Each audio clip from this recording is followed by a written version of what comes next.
चलो, तो last lecture क्या क्या हुआ है देखो। 94 कमी आले साक्षी, आणखीन जास्त येतील असं वाटत होते मला. कमी आले 94. चलो ठीक है. चलो लास्ट लेक्चर क्या क्या हुआ है देखो.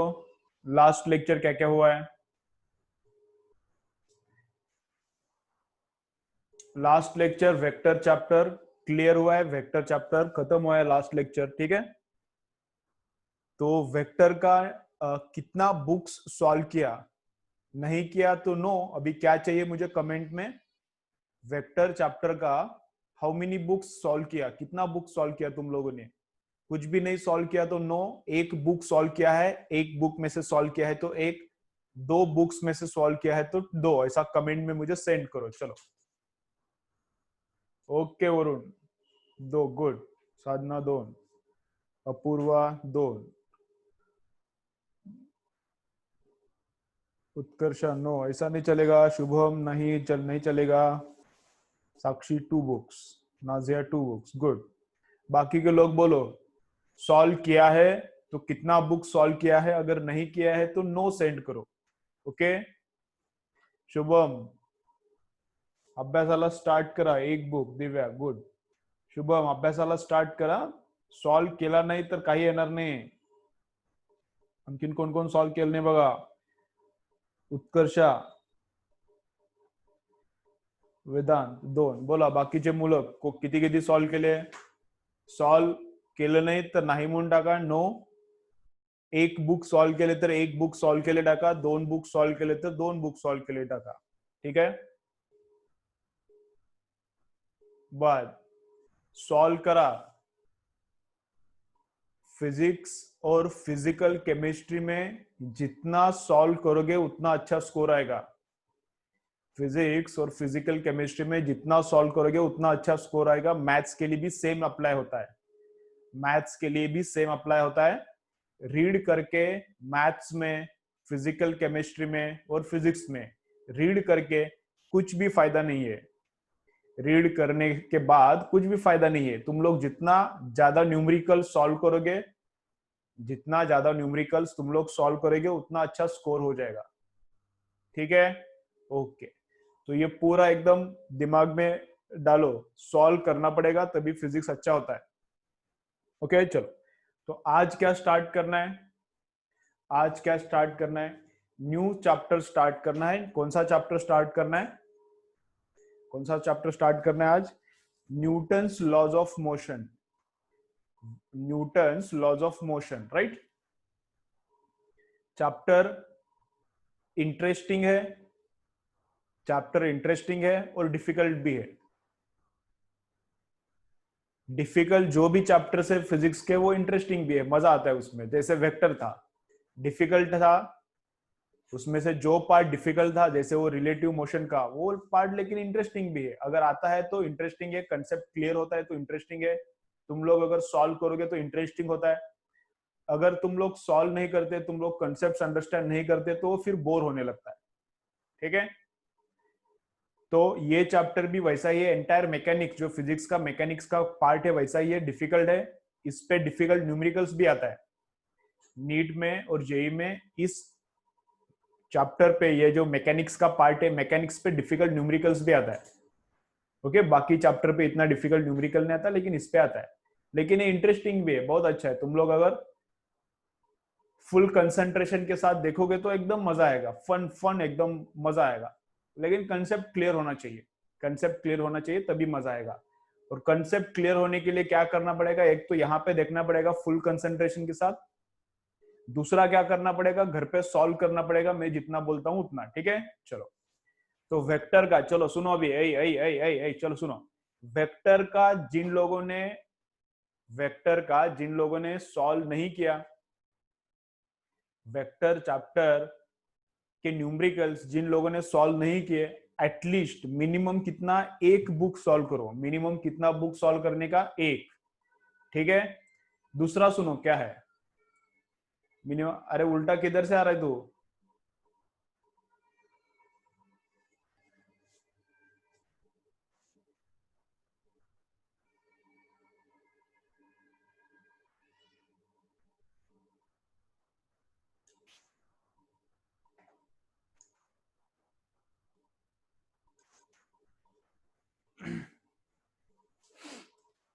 चलो ओके, तो क्या करना है, कितना मिनिमम 1 बुक सॉल्व करना है, कैसा रिमूव नहीं हो रहा है, क्या हो रहा है इसको,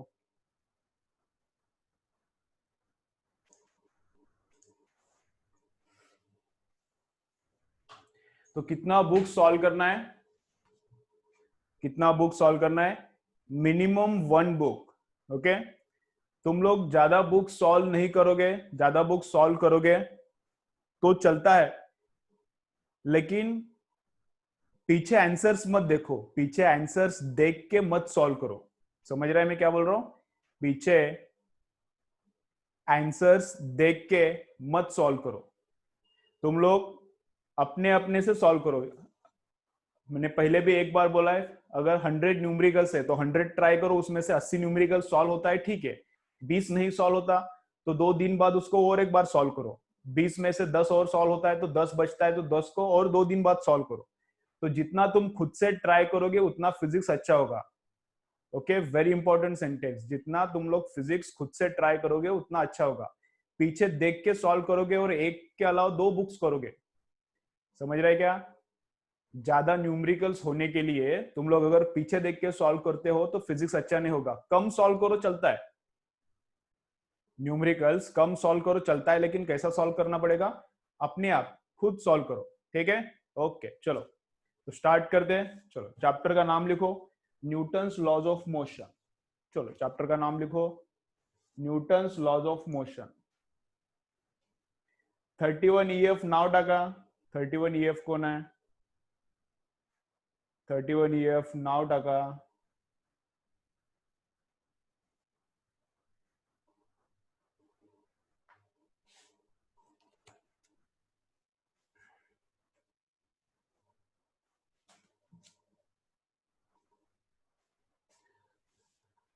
चलो चैप्टर का नाम लिया, चलो चैप्टर का नाम लिखो, क्या है,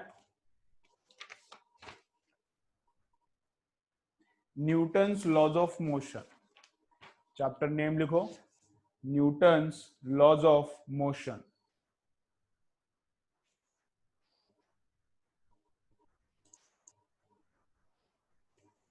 चैप्टर नाम लिखो, न्यूटन्स लॉज ऑफ मोशन, ठीक है। चलो उसमें से फर्स्ट पॉइंट क्या है लिखो, फर्स्ट कंसेप्ट क्या है, सिंपल सिंपल कंसेप्ट है आज। तो फर्स्ट पॉइंट लिखो पॉइंट मास, फर्स्ट क्या लिखो उसमें, पॉइंट मास।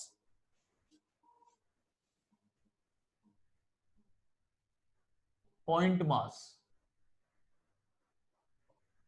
फर्स्ट क्या है उसमें, पॉइंट मास। तो पॉइंट मास का मतलब क्या है, डेफिनेशन क्या है, ये जो चैप्टर से, जो 11th का चैप्टर से, जो भी चैप्टर्स 11th में है महाराष्ट्र बोर्ड बुक में, जो महाराष्ट्र स्टेट बोर्ड बुक रहता है, स्टेट का बोर्ड बुक है, उसमें जो भी 11th को चैप्टर्स है वो 12th बोर्ड में नहीं आते, उसका थ्योरी रटने का जरूरत नहीं है इसलिए। तो ये चैप्टर 11th, ये चैप्टर 11th में आता है तो इसका थ्योरी रटने का जरूरत नहीं है, ठीक है। तो ओनली कंसेप्ट अंडरस्टैंड करना है, तो इसके लिए क्या करना है, ओनली कंसेप्ट अंडरस्टैंड करना है, ठीक है। चलो तो लिखो पॉइंट मास, फर्स्ट कंसेप्ट लिखो क्या है, पॉइंट मास। तो पॉइंट मास मतलब क्या रहता है, पॉइंट मास का मतलब क्या रहता है, mass concentrated at point. Point mass का मतलब क्या रहता है, मास कंसंट्रेटेड एट पॉइंट, मतलब मास की जिसको डायमेंशंस नहीं है, मास की जिसको डायमेंशंस नहीं है। पॉइंट का मतलब क्या रहता है, पॉइंट मतलब उसको वॉल्यूम नहीं है, पॉइंट का मतलब क्या रहता है, उसको वॉल्यूम रहता है नहीं, मतलब ये पॉइंट रहता है, ये पॉइंट रहता है। तो ये पॉइंट मतलब इसको ना ब्रेड्थ रहता है, ना लेंथ रहता है, ना हाइट रहता है, इसका वॉल्यूम कितना रहता है, ऑलमोस्ट 0, एकदम छोटा रहना चाहिए। पॉइंट मास मतलब mass concentrated at point, point mass मतलब मास कंसंट्रेटेड एट पॉइंट, या फिर पॉइंट मास मतलब मास विदाउट डायमेंशंस। विदाउट डायमेंशंस मतलब उसको हाइट, ब्रेड, लेंथ कुछ भी नहीं है, ठीक है। बस कंसेप्ट लिखो या फिर एक सेंटेंस में लिखो, पॉइंट मास का मतलब क्या है, मास कंसंट्रेटेड एट पॉइंट, लिखो चलो, mass concentrated at point, mass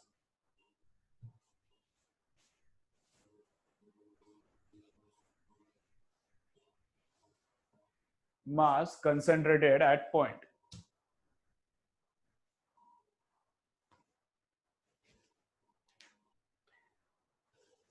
mass concentrated at point,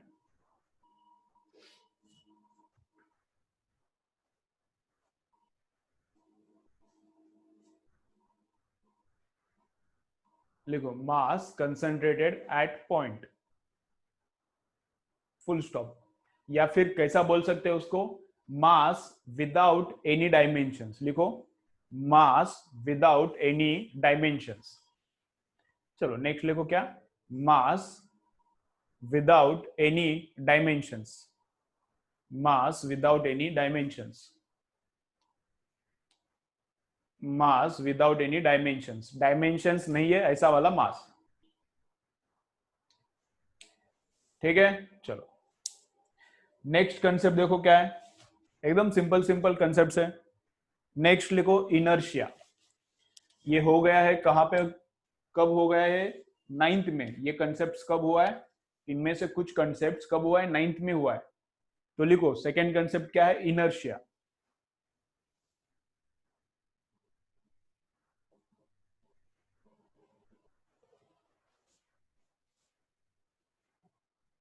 second क्या है, इनर्शिया।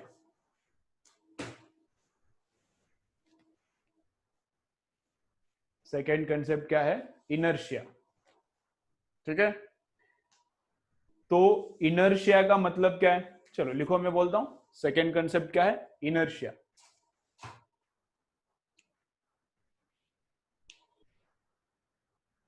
हो गया, चलो। तो इनर्शिया का मतलब क्या रहता है, इनर्शिया मतलब लेजीनेस। इनर्शिया का सिंपल सिंपल लैंग्वेज में, लेमेन्स लैंग्वेज में मीनिंग क्या है, इनर्शिया मतलब रहता है लेजीनेस।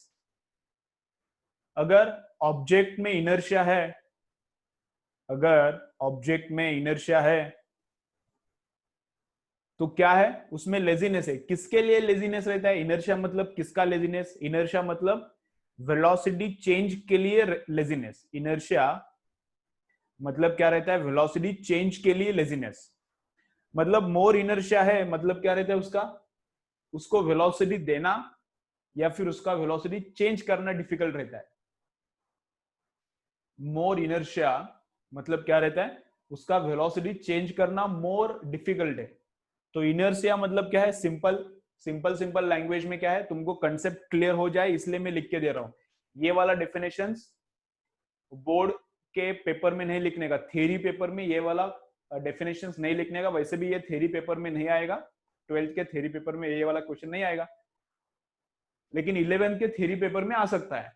तो ये वाला डेफिनेशन 11th के थ्योरी पेपर में नहीं लिखने का, तो क्या लिखने का, क्या बोल रहा हूं मैं, कंसेप्ट क्लियर होने के लिए। इनर्शिया मतलब laziness to change velocity is called inertia. चलो लिखो, लिखो ब्रैकेट में लिखो उसको, ब्रैकेट में लिखो क्या, लेजीनेस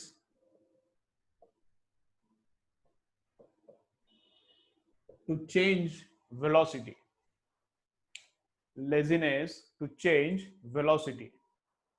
ठीक है, laziness to change velocity, laziness to change velocity. ठीक है, ओके। तो अभी इधर देखो क्या है,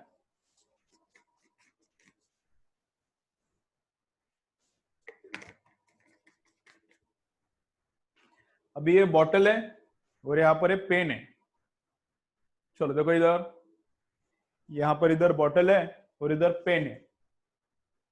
तो किसका इनर्शिया मोर है, इसको स्पीड देना डिफिकल्ट है, क्या पेन को स्पीड देना डिफिकल्ट है, दोनों स्टेशनरी है, both are stationary. So which one has more inertia, more inertia मतलब वेलोसिटी चेंज इज डिफिकल्ट। तो किसको वेलोसिटी देना डिफिकल्ट है, किसको वेलोसिटी देना डिफिकल्ट है, so which one has more inertia.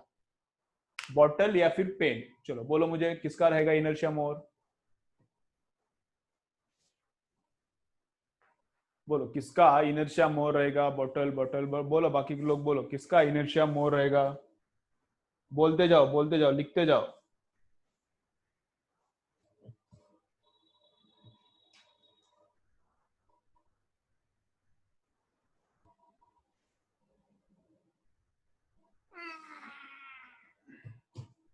ठीक है, तो किसका इनर्शिया मोर है? बॉटल का इनर्शिया मोर है। क्या है? बॉटल का इनर्शिया मोर है। इसको वेलोसिटी देना डिफिकल्ट है, और इसका वेलोसिटी निकालना, मतलब इसका वेलोसिटी कम करना भी डिफिकल्ट है। तो मतलब बॉटल इधर से आया देखो, तो बॉटल को स्टॉप करने के लिए इस हैंड को ज्यादा फोर्स लगाना पड़ता है। जैसे इधर से बॉटल आता है, तो बॉटल को स्टॉप करने के लिए इस हैंड को मोर फोर्स लगाना पड़ता है कंपेयर टू पेन को स्टॉप करना। पेन को स्टॉप करना इजी है, पेन इधर से इधर आया, पेन इधर से इधर आया, तो पेन को स्टॉप करने के लिए कम फोर्स लगता है। बॉटल को स्टॉप करने के लिए मोर फोर्स लगता है। पेन को भगाने के लिए भी कम फोर्स लगता है, पेन को भगाने के लिए भी कम फोर्स लगता है, और बॉटल को भगाने के लिए मोर फोर्स लगता है। तो इनर्शिया का मतलब क्या है? नाइन्थ में हुआ है, नाइन्थ में हुआ है। जो बच्चे नाइन्थ से, उनको ऑलरेडी कंसेप्ट क्लियर होगा। जो अभी अभी आए वो अभी क्लियर करो, क्या है? क्या है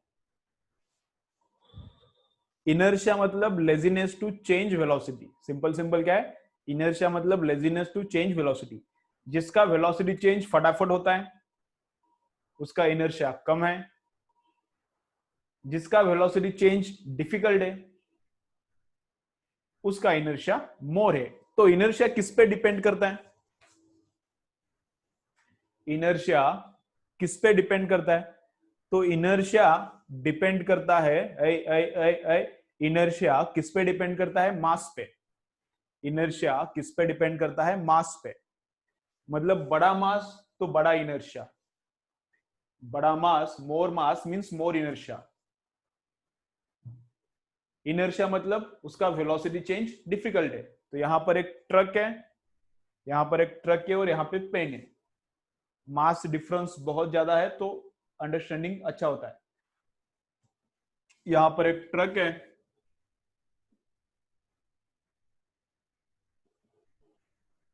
और यहां पर एक ऐसा पेन है।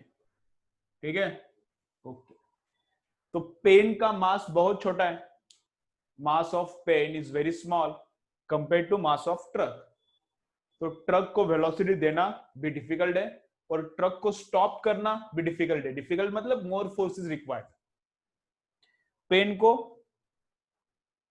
कम फोर्स में वेलोसिटी दे सकते हैं, और कम फोर्स में पेन स्टॉप भी होता है। तो इनर्शिया किस पे डिपेंड करता है? रट्टा मारने का जरूरत नहीं, अंडरस्टैंड हो गया तो हमेशा के लिए याद रहता है। इनर्शिया किस पे डिपेंड करता है? मास पे। इनर्शिया किस पे डिपेंड करता है? मास पे। Depends upon mass.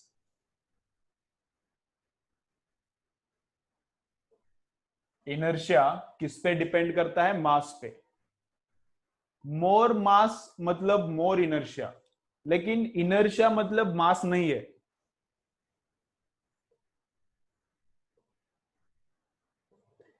इनर्शिया मतलब मास है क्या? नहीं है। Inertia is not mass. Inertia मतलब मास है क्या? नहीं है। लेकिन मास मोर है, तो इनर्शिया भी मोर है। More mass means more inertia, but inertia is not mass. ठीक है, चलो लिखो। चलो लिखो क्या? Depends upon mass. इनर्शिया में second point, it depends upon mass. लिखो, it depends upon mass. It depends upon mass.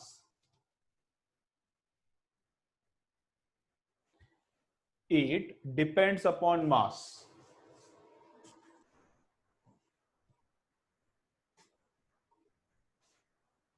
It depends upon mass.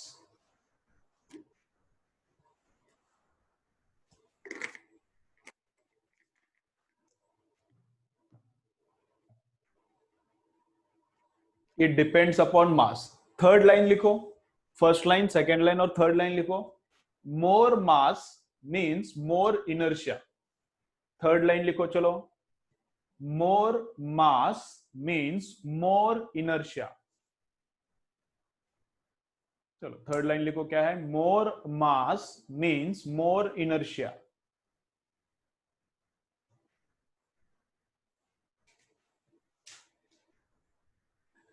More mass means more inertia. ठीक है, चलो। और थर्ड, उसके आगे लिखो, inertia is not equal to mass.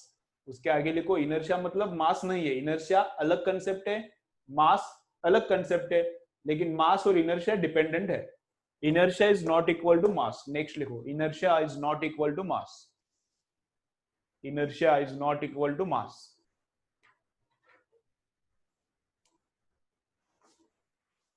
ठीक है, ओके। तो इनर्शिया का हो गया। तो इनर्शिया का डेफिनेशन क्या है? इनर्शिया का डेफिनेशन तुमको एनसीईआरटी में मिल जाएगा, लेकिन मैंने बोला है एनसीईआरटी मत रीड करो। इनर्शिया का डेफिनेशन एररलेस में भी मिल जाएगा, तो वो रीड करना है तो वो रीड करो। अभी वो डेफिनेशन लिख के देने में ज्यादा टाइम जाता है, तो मैं डेफिनेशन नहीं लिख के देता। तुमको छोड़ना है तो 3-4 लाइन छोड़ो, वहां पर कुछ जरूरत नहीं है। जितना डेफिनेशन हमारे लिए काम का है, जितना डेफिनेशन जेई और नीट के लिए काम का है, उतना डेफिनेशन मैंने दिया है। ओके, तो डेफिनेशन क्या है? तुमको चाहिए तो 2-3 लाइन छोड़ो, एररलेस में उसका डेफिनेशन है, या फिर तुम्हारे पास एनसीईआरटी है तो एनसीईआरटी में भी डेफिनेशन है। जो बुक यूज करना है यूज करो, तुमको चाहिए तो उसका डेफिनेशन वहां पे लिख के ले लो। यहाँ पर मैं डेफिनेशन बताऊंगा तो उसके लिए टाइम लगेगा। ठीक है, तो डेफिनेशन से अच्छा 1-2 न्यूमेरिकल ले लिया तो तुम्हारे लिए अच्छा है। डेफिनेशन से अच्छा 1-2 न्यूमेरिकल एक्स्ट्रा लिया तो तुम्हारे लिए अच्छा है। ठीक है, तो डेफिनेशन के लिए 4-5 लाइन छोड़ो। क्या डेफिनेशन में बोलता हूं, देखो क्या, property by virtue of which bodies cannot change their state of rest or uniform motion along a straight line. Property by virtue of which bodies cannot change their state of rest or uniform motion. इसका मतलब जो body रुका हुआ है उसको रुकना ही है, जो बॉडी बॉडी भाग रहा है उसको भागना ही है, उसको नहीं रुकना। जो बॉडी मोशन में है उसको मोशन में रहना है, जो बॉडी स्टेशनरी है उसको स्टेशनरी रहना है। तो ये प्रॉपर्टी को इनर्शिया बोलते हैं। जो रुका है, जो स्टेशनरी है, उसको स्टेशनरी रहना ही पसंद है, जो भाग रहा है उसको भागना ही पसंद है। तो इसको बोलते हैं क्या? इनर्शिया। इसको क्या बोलते हैं? इनर्शिया। ठीक है, ऐसा। तो तुमको डेफिनेशन लिखना है तो 4-5 लाइन छोड़ो, आगे लिखो। चलो, क्या है नेक्स्ट? Linear momentum. चलो नेक्स्ट लिखो, लीनियर मोमेंटम। चलो नेक्स्ट लिखो, क्या है? Linear momentum.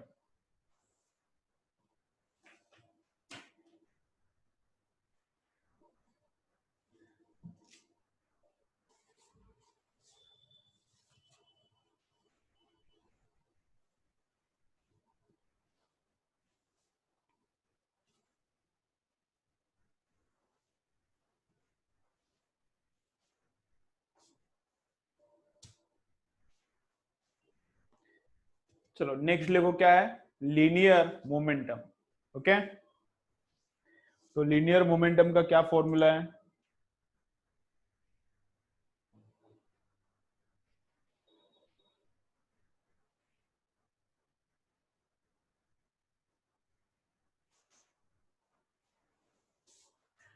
लीनियर मोमेंटम का क्या फॉर्मूला है? Mass into velocity. Simple simple है। तो डिनोट कैसे करते हैं उसको? P is equal to M V, और वेक्टर फॉर्म में P bar is equal to M V bar. Vector form में कैसे लिखते हैं इसको? वेक्टर फॉर्म में कैसा लिखते हैं? P bar is equal to M V bar. तो वेलोसिटी का डायरेक्शन और मोमेंटम का डायरेक्शन, दोनों का डायरेक्शन क्या है? सेम। वेलोसिटी का डायरेक्शन एंड ये मोमेंटम का डायरेक्शन, दोनों का डायरेक्शन क्या रहता है, सेम रहता है। तो लिखो p bar is equal to M V bar, vector form में भी लिखो और नॉर्मल फॉर्म में भी लिखो। ये वाला ऑलरेडी हुआ है 9th में, ये वेक्टर चैप्टर में हुआ है। तो इसका क्या है, जिनको वेक्टर नहीं हुआ, जो स्टूडेंट्स लेट ज्वाइन हुए, उनको इतना याद रखो, जो वेलोसिटी का डायरेक्शन है वही मोमेंटम का डायरेक्शन है, जो वेलोसिटी का डायरेक्शन है वही लीनियर मोमेंटम का डायरेक्शन है, इतना याद रखो। बाकी बार मतलब ये डायरेक्शन के लिए आता है, ठीक है। चलो, लीनियर मोमेंटम हो गया, उसका डेफिनेशन क्या वैसा ही रहता है, linear momentum is mass into velocity. Linear momentum का डेफिनेशन इतना ही सिंपल रहता है, मास इनटू वेलोसिटी, ठीक है। चलो, तो आगे क्या देखना है, देखो आगे क्या देखना है।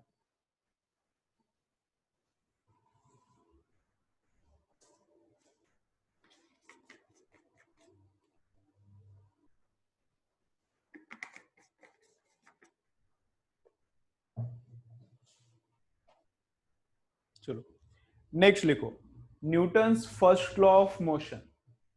चलो नेक्स्ट लिखो, Newton's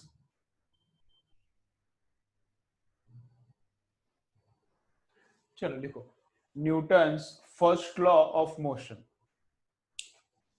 Newton's first law of motion.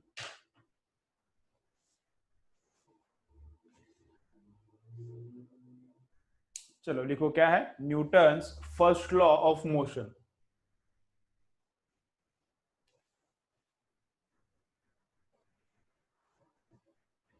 तो न्यूटन का फर्स्ट लॉ हो गया। तो न्यूटन का फर्स्ट लॉ एंड इनर्शिया दोनों क्या है, सेम है। न्यूटन का फर्स्ट लॉ क्या बोलता है, ऑब्जेक्ट्स में इनर्शिया है। सिंपल इतना ही सेंटेंस है। न्यूटन का फर्स्ट लॉ का सेंटेंस क्या है, स्टेटमेंट क्या है, हर एक ऑब्जेक्ट में इनर्शिया है, एवरी ऑब्जेक्ट हैज इनर्शिया। एकदम सिंपल सिंपल लैंग्वेज में वो न्यूटन्स फर्स्ट लॉ क्या होता है, एवरी ऑब्जेक्ट हैज इनर्शिया, ठीक है। चलो लिखो, पहले मैं बोलता हूं कैसा। फर्स्ट लॉ क्या बोलता है, every object has inertia.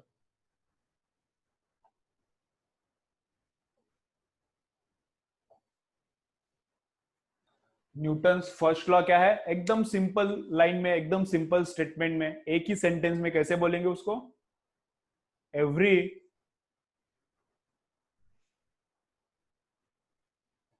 Every object has inertia. कैसा लिखेंगे उसको, एवरी ऑब्जेक्ट हैज इनर्शिया।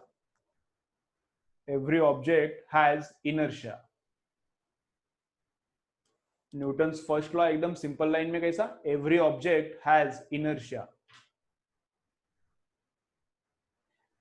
ठीक है। एवरी ऑब्जेक्ट हैज इनर्शिया, इसका मतलब क्या होता है, ऐ ऐ इधर, इसका मीनिंग क्या होता है, every object has inertia. Every object has inertia, इसका मीनिंग क्या होता है,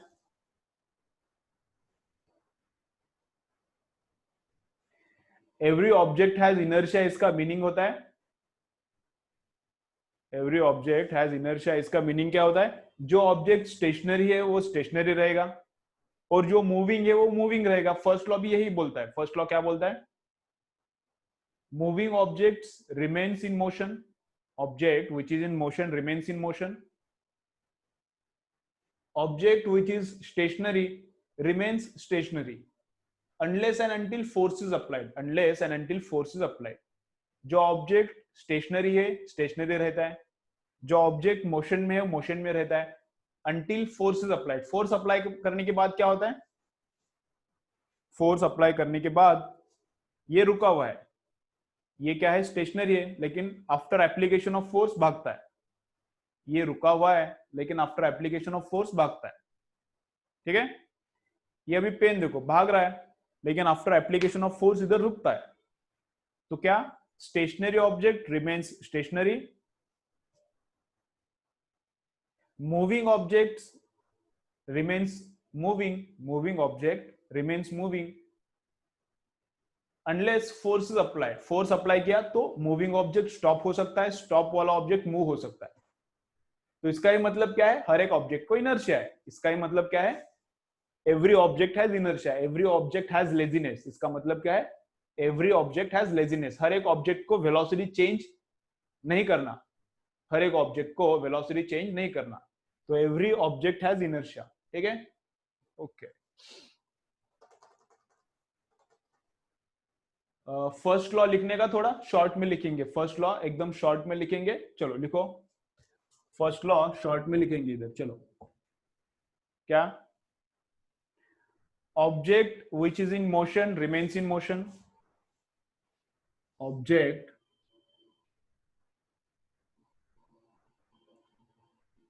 which is in motion remains in motion. Object which is in motion remains in motion. Object which is in motion remains in motion. Object which is in motion. Object which is in motion remains in motion. Object which is stationary. Object which is stationary remains stationary. Object which is stationary remains stationary. Object which is stationary remains stationary.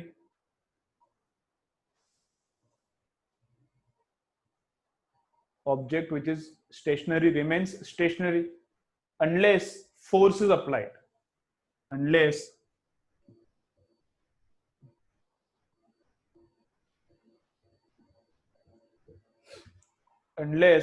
force is applied.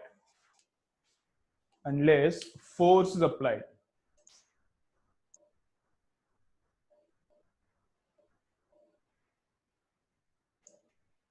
Unless force is applied. ठीक है, object which is in motion remains in motion, object which is stationary remains stationary unless force is applied. Unless force is applied. Force apply करने के बाद change हो सकता है, लेकिन force apply नहीं किया तो क्या? Stationary will remain stationary, moving will remain moving. Friction नहीं रहना चाहिए, लेकिन इसमें क्या एजम्पशन है, लॉ में क्या एजम्पशन है? फ्रिक्शन नहीं रहना चाहिए.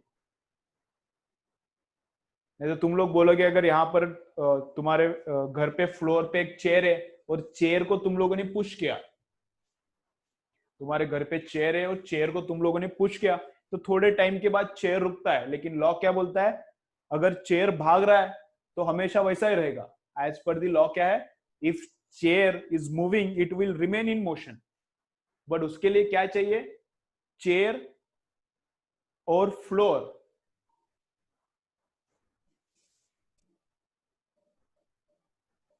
लेकिन उसके लिए क्या चाहिए?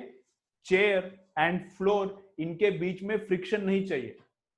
लेकिन उसके लिए क्या चाहिए? चेयर एंड फ्लोर, इनके बीच में फ्रिक्शन नहीं चाहिए. तो फर्स्ट लॉ क्या एज्यूम करता है? Friction is not present. First law क्या एज्यूम करता है?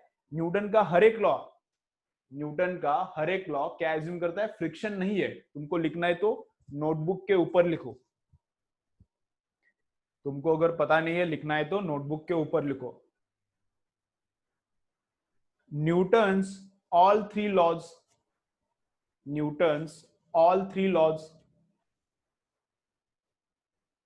Newton's all three laws. Newton's all three laws assume no friction. Newton's all three laws assume no friction. Newton's all three laws assume no friction. ठीक है, okay.